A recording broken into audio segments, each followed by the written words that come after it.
نظل الخاتم.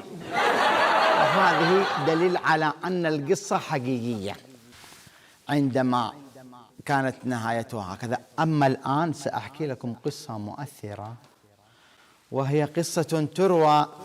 لماذا؟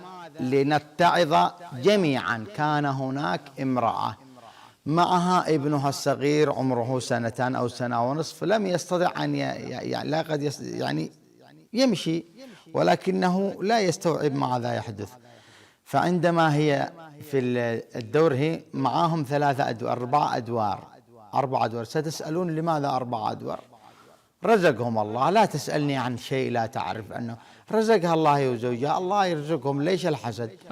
4 أدوار. فصعد الطفل هذا الصغير إلى الجبع، أي السقف، أي السطوح، وهي تحت. فدقتها أختها قالت ابنك، فوقفت والخوف بعينيها، قالت يا ولدي لا تحزن، فالموت عليك هو المكتوب. فقالت لأختها حي اذكري الله وتعيب الحسين. فقالت يا حسين يا حسين. فكان في الشارع في هذه الأثناء حطاب. سبحان الله العظيم. شوف إذا يسر. كان هناك حطاب يحمل الحطب، فرأى الطفل وهو يسقط، فوضع الحطب وعصب الجزمة حقه وعالج السروال شوية وانتهض وشرب 2 بيبس وقال له قف. طبعا ستقولون أن هذا الوقت كان طويل أنه شرب، هذا مبروك، هذا الشخص هذا من الأولياء من آل البيت. نعم. فقال له قف، فتوقف الطفل في السماء.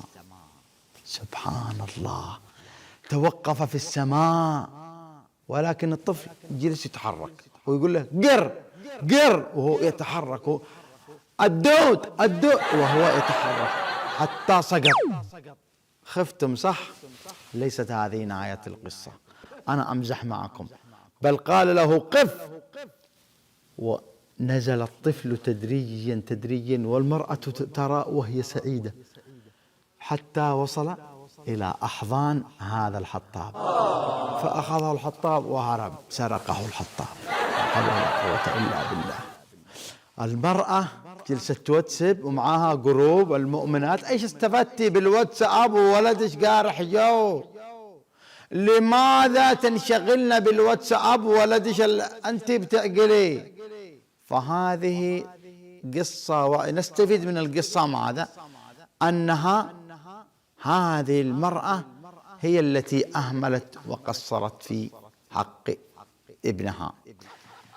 القصة الثانية وهي قصة مؤثرة، وهي عن الشرك. فأقول أنه كان هناك في اليمن شخص يدعى الحاج قاسم مصلح أحمد سعد صالح حسين أحمد صالح. فعندما جاء كانت له بقرة مريضة.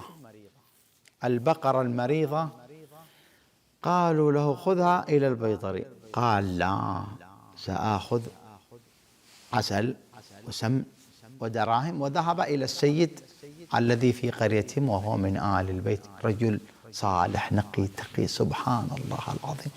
تنظر إلى صورته لا ما تدك بطنه.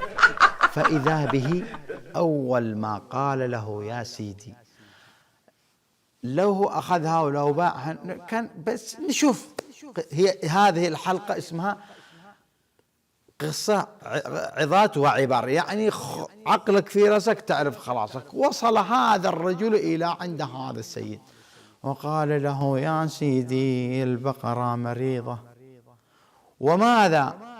فكر في الطريق، قال أخذ من هذا لبن المراعي أو لبن نادك لا أعرف ما هو، وسكبه في دبة حتى لا يشك السيد أنها من السوق، ووضعها في الدبة. فقال هذا بقرة، اللبن من البقرة وهذا السمن من البقرة وهي مريضة. فنظر إليه السيد وقال حسنا، وأعطاه ماذا؟ حرز، يسمى حرز أو تمائم، وكتب فيها يا حسين كلام من حقه لا كلام. فذهب وعلقها في بقرة الرقبة إنني أزبج في رقبة البقرة. وفي الصباح صحى فإذا بالبقرة ميتة. ماذا قال؟ قال ما هذا قد احنا داري من أول. شنو قد احنا دارين؟ هذا شرك. هذه البقرة ما ماتت إلا لأنه السيد هذا أصابها بالعين اللبن حق المراعي نظر إليه فقال ما هذا البقرة مدتها ولادة فما صابحت إلا ملان الصبل مجفللة. وهذه نستفيد من القصة أنك لا تذهب إلى أي واحد إلا قدو من آل البيت قدو تمام، ابسل له عينه، ابسل له نخرده، فإذا رأيته رجل صالحا فذلك صالحا، وإلا فرح له عند البيطري يا حمار. السلام عليكم ورحمة الله وبركاته.